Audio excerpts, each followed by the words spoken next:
Hersheypark. Everyone knows that it's one of the best amusement parks in the world, and no matter what age you are, it's a great place for you.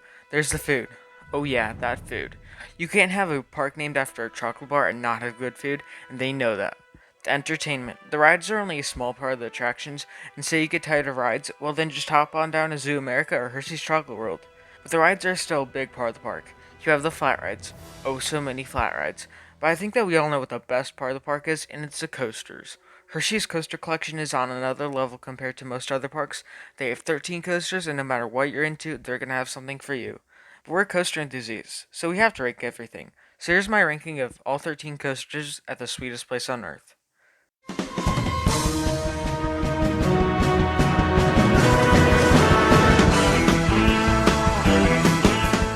Just a little disclaimer, I have not been on two of the coasters there, but both these coasters is pretty clear where they rank, so I feel comfortable putting out a ranking. I also will be not ranking Candymonium because at the moment, no members of the general public have earned it yet. Number 13 is CRUSIER. This is one of two coasters I have not been on. It's pretty safe to say that it's going to rank here, though. It's just one of those cookie cutters and parallel family gravity coasters that you see anywhere. This is a new one, so it's probably one of the smoother ones. It's always good to have something in there for the younger kids to do. Number 12 is TRAKK. Now this is a coaster that I don't have the best relationship with. When I rode it for the first time in 2016, I was still a GP and I had no idea what this ride was, but it had a 2.5 hour wait, so I decided to hop in a line. Turns out it was just a little spinning, and I say that with a grain of salt coaster. But it wasn't that put it this far down on this list. It's just that it tries so hard to be good, but it falls so short. It's technically a spinning coaster, but it's more like the seats stay facing the same direction while the car spins around the track. However, there is some decent theming and kids might like it. The 11th best coaster at Hersheypark is their Wild Mouse. I don't know what it is about this Wild Mouse, but it's just so much fun compared to other Wild Mice I've ridden. Other than Raging Cajun, nothing's insane. But Wild Mouse is just incredibly smooth, and it really actually does feel like you're gonna fall off the tracks. It has some okay airtime, and the ride is relatively long, but in the end, it's just a Wild Mouse, so it's nothing to shout at. Kicking off the top 10, we have one of the best aero mine trains in the world, TRAILBLAZER. TRAILBLAZER is a ride that, yes, it isn't intense at all, but if you go in expecting intensity, I don't know what you're thinking. This is a mine train. But the reason that I say it's one of the best mine trains is for a couple of reasons. First of all, the ride is just so scenic. You can get some spectacular views of Storm Runner, which is one of the coolest coasters to sit and watch. Second of all, the ride is just so smooth, especially for a mine train. On most mine trains, you can expect a jolty, uncomfortable ride, but not on TRAILBLAZER. You can just sit back, relax, and enjoy the ride rather than needing to ride defensively. Coming in at number 9, we have WILDCAT. WILDCAT is a bit of an interesting specimen. The first ever GCI coaster has some noticeable positives, but there are also some negatives. Mainly, it can be a tad rough at times, however that kind of just adds to the ride experience for me, because it's not like a painful type of rough, it's more just a playful type of rough that adds more excitement to the ride. Plus there are some untalked about laterals that come on this ride. I don't know what GCI changed in their rides over time, but these old coasters that they made just had some laterals and elements that you won't find on their coasters anymore. The main reason that it ranks this low, though, is because it doesn't really have anything to offer other than those laterals, plus they removed the best coaster sound of all time, and the best part of the ride, the crying dolphin. Coming in at the number 8 spot is the first ever looping coaster on the East Coast, the Schwarzkopf Looper, SOOPERDOOPERLOOPER. Put simply, the Looper is a classic. It opened back in 1977 and it still runs like a dream today. This is likely due to track design. It's very similar to what companies like Intamin and Mack Rides use on their coasters today. Let's talk about that vertical loop. Because it's taken at such a speed and because of how circular it is, you can pull some serious G's on that thing. But it isn't too intense to the point where it's uncomfortable. And that's another thing, the trains are so comfortable with that minimalistic lap bar. I distinctly remember when I was little thinking that was unsafe because of how tiny those lap bars are. Obviously I'm wrong, but that's what I thought at the time. My one major gripe with the ride though is that other than the loop, there isn't really much to the actual ride experience. It's filled with shallow drops and meandering turns, but in the end, it's still a very fun ride. At the number 7 spot, we have the second GCI in the park, Lightning Racer. On Lightning Racer, you can pick to ride either the Thunder side or the Lightning side. But this isn't just any old side-by-side racing coaster. This is a proper dueling coaster, meaning that it's two completely different layouts, masterfully engineered to provide a close race between two sides, with each side weaving in and out of each other. This helps provide plenty of near misses and bump up the atmosphere of the park.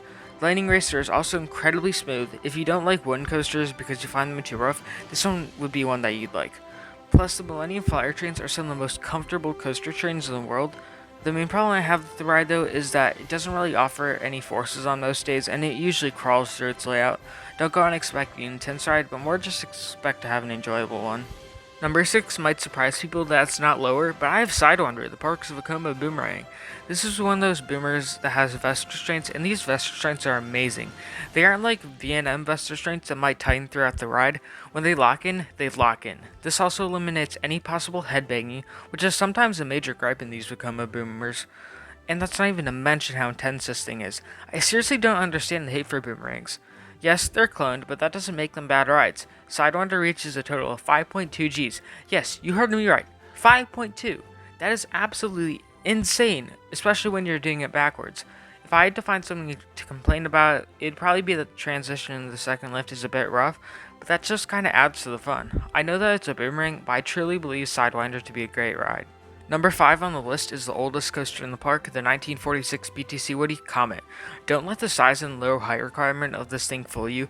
COMET is an incredible experience. It offers almost everything you could ever want in one coaster. And let's just start off with those restraints. Definitely go back row because COMET has single position buzz bars.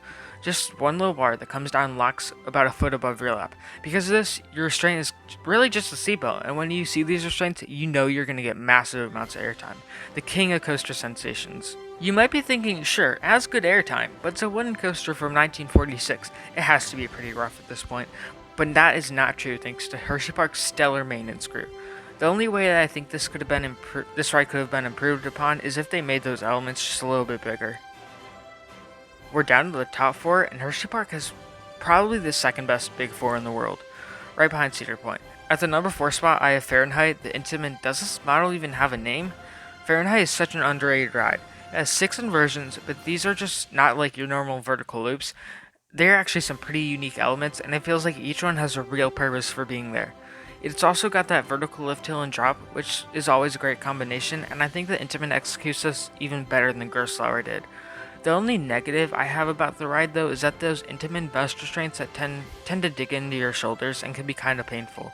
If they were to remove those restraints and put in T-bars, Fahrenheit would be a top 50 coaster in the world. The layout is just that good. My third favorite coaster at Hersheypark is Stormrunner, the Intamin hydraulic launch accelerator coaster, and what was my first ever launch coaster. All I can say is, man, that launch is powerful. Until last year, it was the quickest accelerating coaster in North America, going from 0 to 75 in 2 seconds. But unlike a lot of other intense launch coasters, Stormrunner doesn't just end at the launch. You immediately go into a top that gives some incredible airtime in the back row, then you get some incredible hang time on that Cobra loop, as they call it, before you go into an element that somehow manages to top the launch, that one-of-a-kind flying snake dive. I only have one major gripe with Stormrunner, and it's the same as Fahrenheit's. Those Intamin vest restraints just plain suck. Moving on to the number 2 spot, we have perhaps the most underrated coaster on the planet, in my opinion. The ride is the one and the only, Great Bear. If you know me, you know that I'm not a very big fan of B&M inverts, but there is one major exception, and that's the bear. First of all, the way that the bear uses its terrain to its advantage is simply incredible. Looking at a POV, it looks like it doesn't really have a great layout, but it makes way more sense when you actually ride it. Great Bear is also the smoothest coaster that I've ever been on, and I don't know how this could be, because I thought Raptor was unbearably rough and they were only built a year apart from each other, but I mean, I'm not complaining. There isn't a single thing that I can fault about Great Bear, and if I could, I would go on all day about it, but you guys don't want to hear that, so let's move on to the top spot. Coming at the top spot is the only other coaster that I haven't ridden, but I'm sure you all guessed that would be here. It's the one and only SKYRUSH. This ride isn't for everyone, and it isn't a perfect ride, but it's perfect for people like me. The ride is filled to the brim with jolts of ejector airtime, and by ejector, I mean sustained out of your seat, feeling like the ride is trying to give you a death sentence. But the airtime isn't even all of it, it brings the intensity too. SKYRUSH is one of the most intense roller coasters on planet Earth, and that is a fact. It's balls to the wall the entire time, and you better be ready for it. Then you have that color scheme. If you think about it in your head, yellow isn't really color that should work on a hypercoaster, but SKYRUSH manages to make it work. It's just the little things like that that bring some rides to the top. Thank you guys for watching this video. Remember to leave your thoughts, suggestions, and video ideas in the comments below, and I'll catch you guys later.